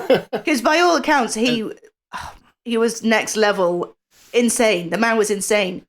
Kaufman was an horrible bastard as well. He was a horrible bastard, yeah, for sure. And I mean, God, but it must have been a screw loose. But in the same way, What's he famous for again? What's I that? don't know much about the guy. Taxi? Yeah. The government is Yeah, he was in comedian. Taxi. He was in Taxi. Yeah. It was 70s, wasn't it? So actually, I didn't. Before I saw the film, I didn't know a whole lot about him because I was just. He did the talk show circuit massively because people were obsessed with him. He did loads of wrestling. Yeah, the fight with and Jerry stuff. Lawler. Yeah. Yeah. And Jerry Lawler hated him. Actually hated him. No, Well, did apparently, not really. Oh, was that just a joke for the? So it was. It's okay. It's actually that's touched on in the documentary because Jim Carrey was provoking it because it's actually him that's in the film, Man on the Moon. Yeah. And he was whilst in character as Andy Kaufman because he just stayed as in character the entire time. He made everyone call him Andy on set. Even in the trailer and stuff, didn't he? Yeah, and he basically said that he felt like he was possessed by Andy Kaufman. But this wrestler came out and said he was not like this towards me in real life. We were friends. We planned these things, and Jim Carrey as Andy was there just provoking him and trying to provoke an actual fight. But it's the moments where this character that Andy Kaufman used to play, Tony Clifton, and you can see that the other actors and the stagehands were just visibly awkward, visibly upset, including They hated it, didn't they hated it. Danny DeVito and the director's completely pandering to him as well, like talking to him as if he's a child, and he's playing Andy Kaufman as if he is a child. Like he's got this kind of the way that he speaks and everything. It's as if he's playing him like he's stupid, like he's dumb. And I don't think that was the case at all. I think it's just it was a character he was playing. I read a book called The Tisms of Andy Kaufman, and apparently he had autism. He had every tism going. It's got to be. And Hollywood and the machine didn't have a name for what he was back then, obviously. Yeah. And they just abused him, and he abused them, and it was just the worst fucking. And this is what Jim Carrey tried to tap into. By the time Man on the Moon came out, which, again, is a film based on the R.E.M. song, isn't it? Because he talks about Andy Kaufman in the R.E.M. song. Well, the R.E.M. song's based on him. Oh, yeah, you know what I mean. But it's all. But Jim Carrey knew that by this point that he did have all these tisms. That's what they like to call them, don't they? Mm. And it's just one of those. It's a really tough documentary to watch, personally. It is because you'll either it's either his behaviour can be really repulsive. Like there was a moment where, and because all the other actors and the crew were pretty much, like I said, it was pandering to him. There's a point where the guy that was playing his father comes in and starts having an argument, and they're both having an argument in character, but it's like they're channeling them both, and it makes the lady that's doing his makeup cry, like she's that upset by it, and. That you can hear them saying, please don't get Tony Clifton out again. I don't want to see Tony Clifton. But it takes a more sinister turn, I think, because he was channeling him to the point where Andy Kaufman's actual family were there. And yes, hanging out with him, wasn't it? Hanging out with him and trying to sort of... Jim Carrey was taking it to the point where he actually was him. And he was talking to them as if he was the vessel of Andy Kaufman and... they were taking it seriously, and Andy Kaufman died at a young age. He died at 35 of some kind of cancer, I think. I don't know exactly what it was, but they lost him prematurely, and they obviously haven't healed from that particular wound. And I think it's the problematic nature of the documentary, like the fact that Jim Carrey, a man without autism, was playing a man with autism and acting on it, and it's something that you wouldn't get away with today because it's not fair. Do you know what I mean? It's well, you say that. Act on it in the film, but not outside. Like exactly. Don't take it outside exactly. the film. Once the camera's stopped, just stop.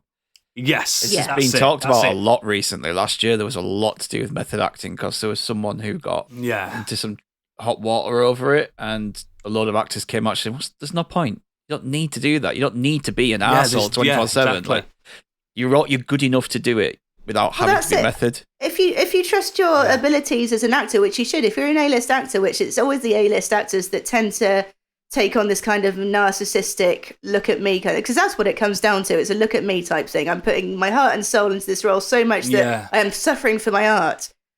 have faith in your own in yourself as an actor, because you're saying that unless you can't get out of that, you can't get into that role unless you're constantly inhabiting it. And no.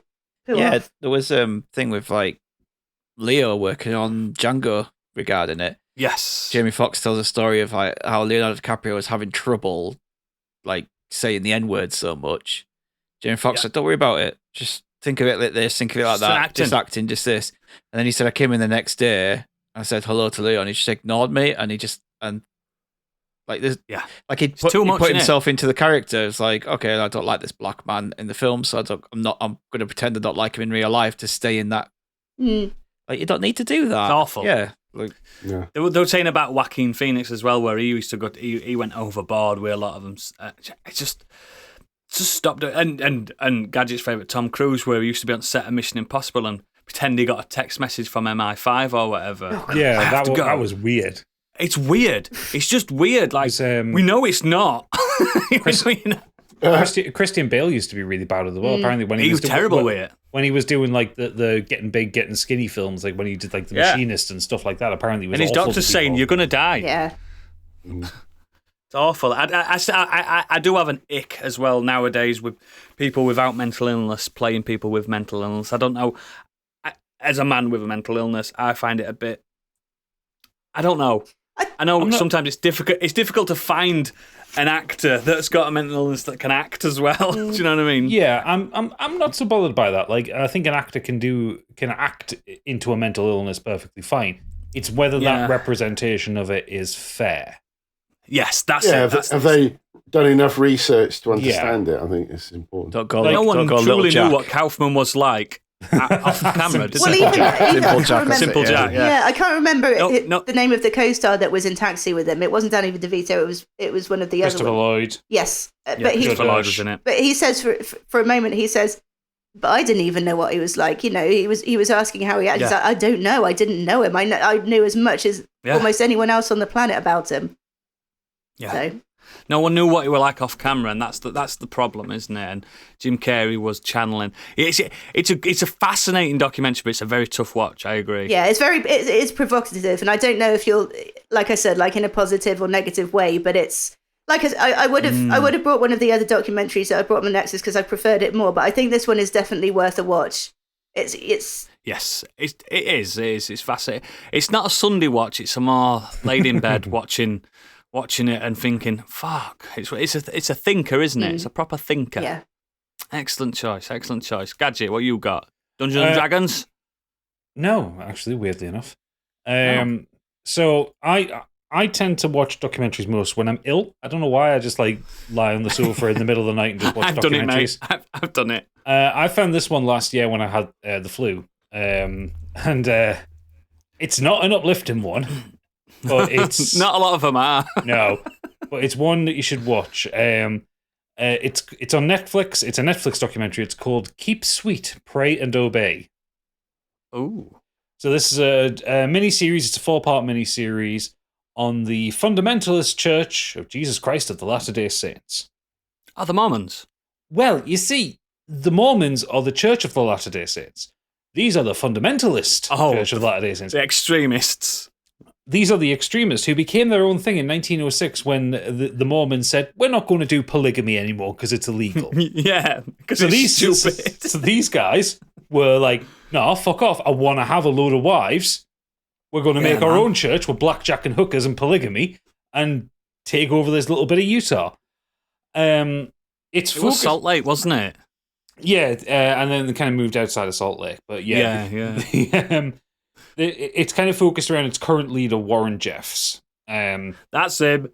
Yeah, that's him. You know what I'm talking about. The man with many wives. So the focus of this one starts with kind of talking about his father, Rulon Jeffs, who was one of the more popular ones, and had something like 87 wives, or something like that. There was that joke that he had one for every day of the year. Yeah, near enough. But he didn't quite. No. When he died in 2002, his son, Warren Jeffs, became or Supreme Grand Leader, whatever they call it. Imperial Wizard. Yeah, within 2 days of being leader, Warren had married all of his father's wives. Yes, his save stepmom. for 2, and then continued to marry other women. This documentary is interesting because it takes a lot of opinions from kind of survivors of this. It is basically a cult version of Mormonism. Mormonism is kind of a cult, but it's just a denomination of Christianity with a weird backstory. This one is very cult-like because everything is focused around the leader, and because they believe that Warren Jeffs leader is great. Yeah, exactly. Imagine a bigger Manson family where it's all about Charlie. Yeah, basically, everything is about Warren Jeffs. They believe he's a prophet from God and that he speaks the word of Jesus. It's one of those American Jesus. Remember, American Jesus is completely different to Middle Eastern Jesus. We'll get onto that. Different bloke. Yeah, this guy. So the film talks to a lot of people who are still in the church or who have left the church, but it tries to give it as broad a possible meaning. So it talks to like men who have multiple wives and talks about their experience of being a polygamist. And for the most part, and I'm giving this the world's biggest fucking caveat, most of the guys in it are fine. You know, they're not awful misogynistic men. They have been brought up in their life in a world where having multiple wives is normal. Some of them are very misogynistic and awful people, but most of the documentary focuses around the women, the victims of this, and the indoctrination and the kind of brainwashing that they go through. And then they get to the back half of it when Warren Jeffs' crimes start to come out. Oh, he got crimes. He's got the crimes. He's got a lot of crimes. Most. It's weird that a religious leader having crimes. Who'd have thunk it? Yeah, mostly his crimes tend to revolve around the fact that he was fond of 12-year-old wives. Yeah, and had multiple of them. A rotter. Yeah, and he would. I'm not going to get into the full kind of gory details of it, but please don't. Basically, evidence came out from it from videotapes the man had made. Psych. In his mega church that he'd built in Texas. He wasn't even discreet about it, was he? No, he wasn't. He loved it. Anyway, ultimately, not bearing the lead, the man is in prison for life for his crimes. In a nonce. Yeah. Unfortunately, he's still the leader of the fucking cult. He does sermons over the phone from prison. He still gets donations as well, doesn't he? He still gets donations. His followers still believe he is the second. I think he's wrote like 3 books since being in prison or something, like multi-award-winning, not award-winning, but best-selling books. I don't think they're that best-selling. The circles. in his circles, yeah. It's because he's got that many wives, he just gets them to buy them all, and then he's just like Billboard top 20. Yeah, I kind of want to say the man has complicated views, but he doesn't. He's just a shithead. Like, for instance, his views on marriage. So I'm reading this off Wikipedia. In a 2001 sermon, Jeff stated that, quote, "People grew so evil, the men started to marry the men and the women started to marry the women. This is the worst evil act you can do next to murder." Yeah, he's a massive conservative as well. It's like murder. Whenever people commit that sin, that the Lord destroys them. Yeah. He's got a long-running, very racist streak. He hates anybody who's not lily white. He is a horrible, horrible person. But this documentary is fascinating because when they're talking to the victims, like talking to like women who were married to Jeffs as teenagers, like very much underage teenagers, and they were like, "Well, he was nice to me, and I didn't know any better." And like they are, that's why I keep calling them victims. They are victims of this kind of abuse that he bought them things and kept them happy and fed. But it also kept everyone in this weird kind of conservative lifestyle. Compound. They're all in kind of a compound. Women could only wear certain kind of clothes.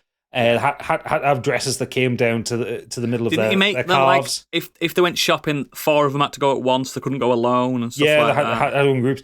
in a lot of cases, if they were to leave the compound to go do something, there had to be a man with them. Very Sharia law kind of things. Fucking awful.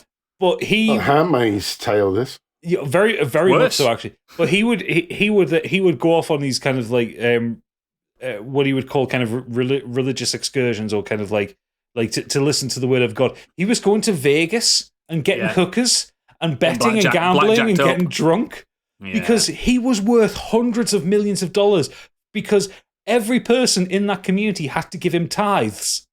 They had to give 30 or 40%. It was dowries, weren't they? Everything. Yeah. But like everyone monthly had to give like 30 or 40% of their income to the church. It all went to him, the corrupt piece of shit. So yeah, it's an uncomfortable watch a lot of the time. The title of it, Keep Sweet, Pray and Obey, was coined by Rulon Jeffs, and it was basically a phrase to convey how women should behave in relation to their husband. Yeah. The latter part of the motto, Pray and Obey, is shown to adorn like chimneys and churches belonging to Warren Jeffs. But it was frequently sung aloud, and it was meant to be that women should be in control of their emotions and don't display things like anger, resentment, or frustration around your husband. So yeah, Keep Sweet, Pray and Obey. It's on Netflix. It's fascinating, but it's not a comfortable watch. No. Excellent. Stig, have you got anything just as uncomfortable? Yep. You guys like morbid documentaries, don't you? My documentary series is not uplifting. It is about the really shady, horrible, nasty side of professional wrestling. Ooh. Oh. So yes. professional wrestling is... Get ready, Biggie. If you, like Biggie sees it, is just weird, muscular men in tights, play fighting. That's the be all and end all of wrestling. That is what a listener is nodding. That is what a lot of people see wrestling as. It is a soap opera with a bit of fighting in, and that's it. The reality is, behind the scenes for the last 40 to 50 years, it's been an absolute shit show of steroid abuse, of alcoholism, of drug abuse, of exploitation, sexual assault, murder, raping, everything you can think of. Just fraud, fraud, death, conspiracy. It's an absolute shit show behind the scenes. I've seen. It's going to get better. Like it's getting better with the younger generations of wrestlers. Like they're a bit more clued up on fair, equal pay and equal rights, and actually being nice to each other and not backstabbing. And they get health benefits now. And not backstabbing each other and not kind of blackmailing and stuff like that. But a long time ago, all the way up into like the 90s, it just was not good. And this documentary, Dark Side of the Ring, is by Vice TV over in stateside. And you can watch some of it on Channel 4 over here. I think it's only season 3 over here at the moment. But yeah, it covers just a whole load of things. So we have like the Montreal Screwjob is a big famous thing in wrestling, where Bret Hart was literally it's been talked about for over and over and over again, like with wrestling, people who are into wrestling. But Bret Hart was literally screwed out in a match for real, where he was the referee counted for a submission, like behind his back. And actually that leads into another documentary called Wrestling with Shadows, which actually caught all this behind the scenes. It just happened to be that this documentary was filming Bret Hart's life that year. And right at the tail end of it, they caught this screw job, and they caught McMahon behind the scenes promising not to do this, promising to do that, because Bret was leaving for WCW. And then Vince McMahon went back on his word live on TV in Bret's home country and literally screwed him in. And there's a massive fucking fallout for that for years, for like 15 years or so because of all that. But that's just like the light stuff. You get stuff like the killing of Bruiser Brody, where he literally was killed in Puerto Rico by another wrestler and promoter over an argument they had. You have the life of the Von Erichs, which is a sad life of just abuse and suicide and the story of Fabulous Moolah, who was seen as this amazing figure in women's wrestling all the way until she died, and then all of a sudden, all this stuff about her exploitation of women, her abuse, she was basically the way she treated women was like they were slaves, and she basically fucked over like a whole generation of women wrestlers so she could stay on top. She was like pimping them and stuff. She was basically like a pimp. Yeah, awful. Touches on the Benoit murder, suicide. Famous, massive. And then you have other things like the Brawl for All, which is like a boxing event that WWE did, Jimmy Snooker, and the death of Nancy Argentino. All this is a death, by the way, which many consider Vince McMahon allegedly to have helped cover up. Lovely.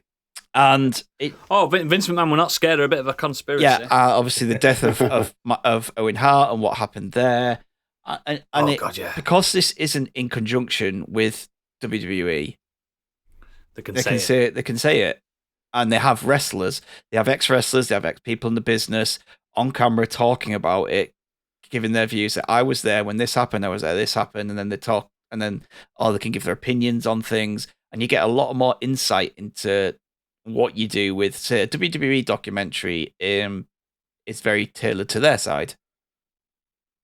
Well, the WWE documentaries tend to be puff pieces, don't they? Yeah, I mean they did one about these guys. One called the Destruction of the Ultimate Warrior, which was like a hit piece on the Ultimate Warrior, who is an absolute piece of shit, by the way. And then they obviously made up and they brought him back, and then they did reimagine it, a new documentary where it showed him how good he was, but no, he's just a homophobic, racist piece of shit. Fair enough. I have actually seen Beyond the Mat. Yes, Beyond the Mat is another great wrestling documentary, which I did like that. There's that one. I don't know if it's Dark Side of the Ring, where the people that were involved, the actual real wrestlers, they've got expunged by the WWE and stuff for being on that documentary and stuff. Like, you can't say this to people. Some of them will reveal be. a secret. Yeah, some of them will be. There's this kind of era who are now getting old and dying out and leaving the business, who the baddies. Yeah, the baddies who covered this shit up and kind of participated in all of it. I mean, you even look at The Undertaker and his recent documentary and all the interviews he's doing on the circuits. It's just like, back in my day, we did this and that. Now you see the guys, they sit around laughing and joking and playing video games and stuff. It's like, what? So your day when you used to bully people, you used to have a real thing called Wrestler's Court, where the Undertaker was the judge, and people used to take, if they had a grievance, they would go to the Undertaker and he would decide their fate. Because he was so big, he had the... they used to bully people, they used to it was hazing, in inverted commas, but no, it wasn't. It was just bullying younger people in the workplace.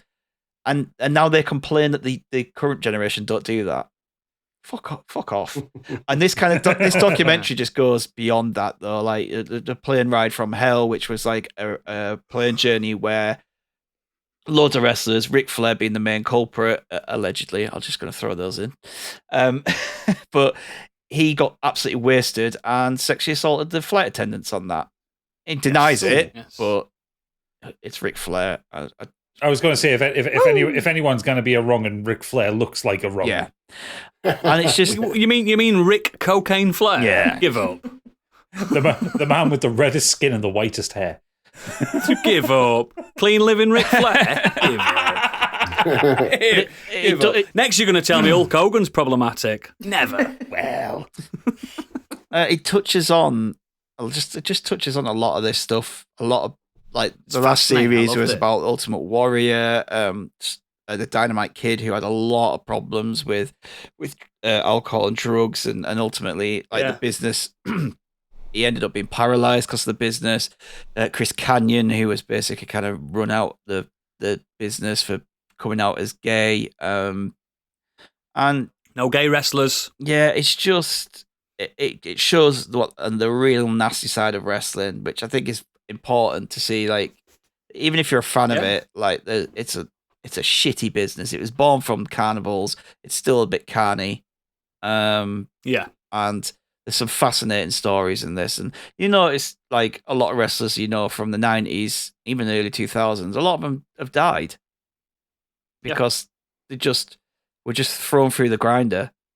Go out there, put your bodies on the line. Here's your money. Right, off you go. Go do your drugs. Once you've gone, you've Go gone. do your drugs. Go do your alcohol. Yeah, once you're gone, you're gone. There's no exit plan.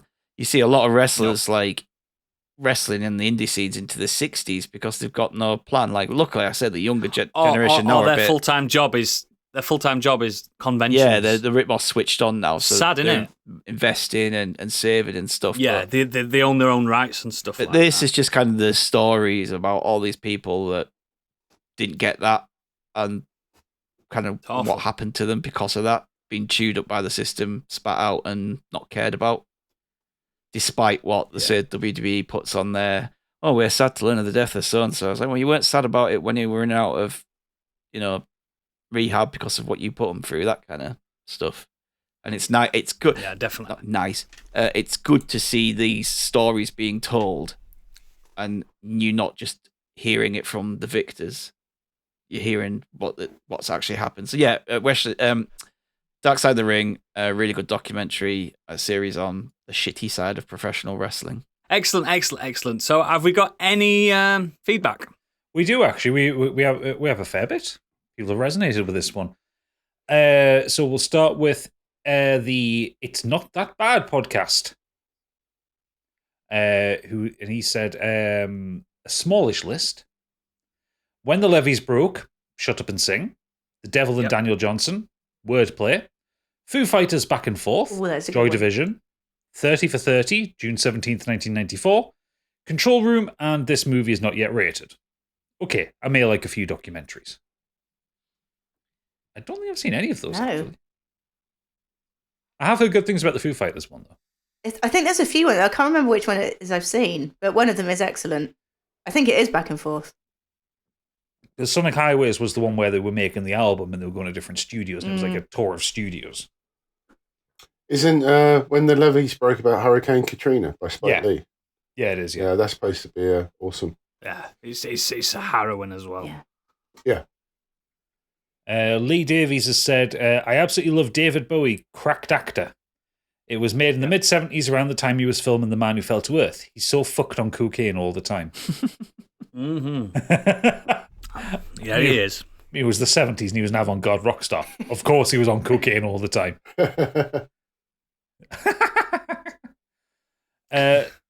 Xenos has said, now I don't watch much TV, but I'm going to go for something that's technically a video essay, but is probably close enough.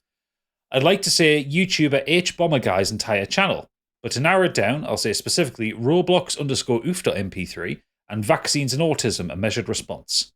I know that second one probably sounds to people not familiar with it, so in summary, the first one is about the oof sound effect from Roblox, where it came from originally and how the man who claims to have created has spun a massive web of lies around his career which falls apart if you poke it, which somehow nobody seems to have done. Including, as it turns out, the fact that Guinness World Records are basically a for-profit service and you can pay them to work out a record you might already hold and then say nobody else is allowed to apply for it. Yep. And not to bury the lead on that one, Tommy Tallarico is that man. Yes. Mr. Controversial himself. Who, yes, he claims the world record for the most video games worked on, but he paid Guinness for it. Yeah. He goes on to say the second one's an in-depth look about how the modern anti-vaccine shit show got started, the medical fraud and, serious content warning, actual physical child abuse committed by the horrifying charlatans responsible, and why it's so difficult to actually reason someone out of believing it even in the face of overwhelming evidence that vaccination is safe and a good idea. There is no casual connection between vaccinations and autism, but the video covers that in full. I would maybe watch them the other way around so you get some lighter content after the horrible medical thing.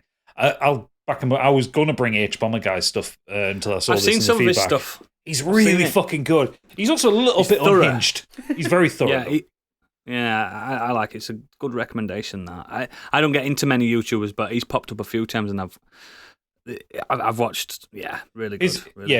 His measured response series is pretty good. His flat Earth measured response and the soy boy diet measured response is pretty good. I think I quite like it when he's like taking down like right wing lunatics or like we should all be doing the manosphere kind of people. Yeah. Monk's Boy, friend of the pod, enemy of Oodles. has said in all capital letters, literally everything Ahoy has ever done. So if you're not familiar with Ahoy, he is a YouTuber, a video essayist. He does about 3 or 4 videos a year. And he's fucking incredible. Aren't there them really long ones? Not necessarily. Most of them, some of them get over an hour, but most of them are about kind of 30, 40 minutes. But it's all kind of retro video game stuff. His most recent one came out a week ago, which is he's recreating some quite a famous art piece that was done on an Amiga. It's called 4-Byte Burger. And he's recreating it and like trying to get as close to it as possible. But he does retro things. So he's talked about like the original XCOM, trackers, the sound of 16-bit. He's done things on where the video game language that meant like explosive barrels came from. He's done stuff on Monkey Island. His first video game video is absolutely fucking brilliant and this guy does it all by himself. It is Stuart something or other he's called. Stuart Brown. Baker. Right initials. the first video game video that he did, so it's an hour long, that one, and he's done it. It's all kind of in black and white, as if he's putting cells on an overhead projector, to show off these old video games.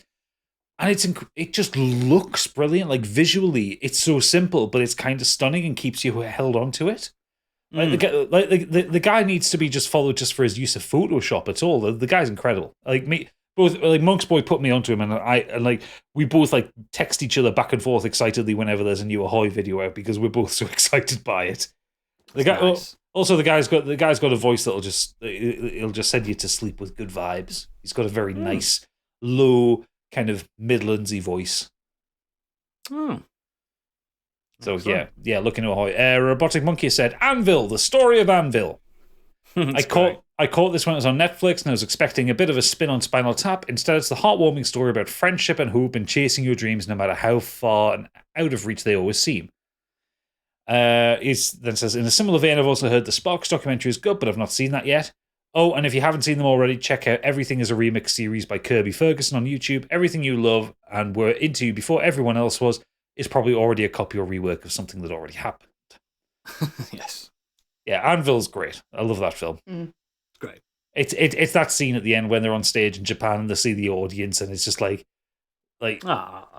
yeah, it's not it's like a crowning achievement in their life to play a gig that big. And also mad that Metallica were inspired by them. Yeah. Yeah. At the start of the Yeah, at the start of the film they're playing like a fucking social club in Manitoba somewhere. Yeah. Excellent. Anyone? Plantier said, true story, I saw this as Spinal Tap not knowing it was a mockumentary. And for years still thought it was a documentary. I'd argue this is the best way to see it. I still remember being blown away by Catfish, the film, not the TV series, when I first saw it. One, yeah.